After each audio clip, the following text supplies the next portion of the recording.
Saudi আরবে মানুষ দেখুন কত কষ্ট করে এখানে হচ্ছে কাজ করে। তার বাড়ি হচ্ছে পাকিস্তান। তিনি পাকিস্তান থেকে এসেছে এবং আমি তার সাক্ষাৎকার নেব, তার সাথে কিছু কথা বলবো।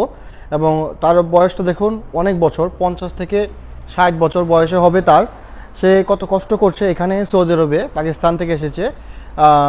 উনি হচ্ছে যে এখানে রাজমিস্ত্রির কাজ করে।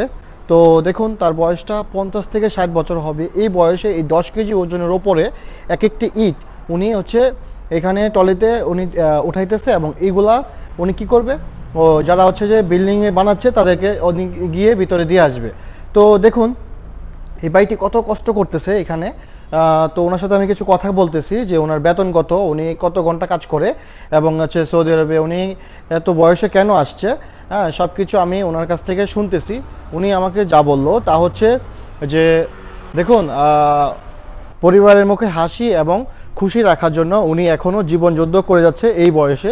60 বছর বয়সেও তো উনি তার হচ্ছে পরিশ্রমের কাজ করে যাচ্ছে। তিনি হচ্ছে বাংলাদেশ টাকায় প্রতিদিন তার আয় 3000 টাকা, যা হচ্ছে সৌদি আরবের প্রতিদিন আয় 100 টাকা, 100 রিয়াল। তো উনি হচ্ছে 100 রিয়াল পায় প্রতিদিন, বাংলাদেশ টাকায় 3000 টাকা। মাস শেষে দেখা যায় অনেক টাকায় পায়। আলহামদুলিল্লাহ, উনি এই কষ্টের কাজ করে যাচ্ছে এখনও পরিবারকে খুশি রাখার জন্য। তো দেখুন ভাইটি কত কষ্ট করতেছে।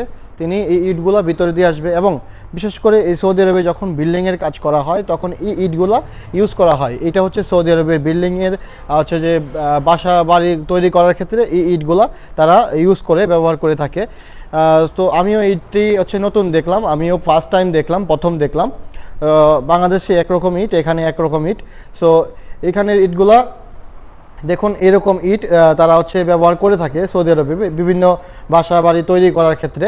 তো দেখুন চাচা অনেক কষ্ট করতেছে। আমি তার হচ্ছে দূর থেকেও তাকে আমি অনেকক্ষণ ফলো করলাম, অনেকক্ষণ দেখলাম সে কি কি করতেছে। দেখুন পারতেছে না, তারপরেও তো উনার কাজ উনি করে যাচ্ছে। এখানে এই বালু এবং এই ইটগুলা ব্যবহার করা হয়ে থাকে। যদি ভিডিওটি ভালো লাগে আপনাদের কাছে, অবশ্যই লাইক, শেয়ার, ফলো এবং নতুন হলে সাবস্ক্রাইব করে সাথে থাকবেন।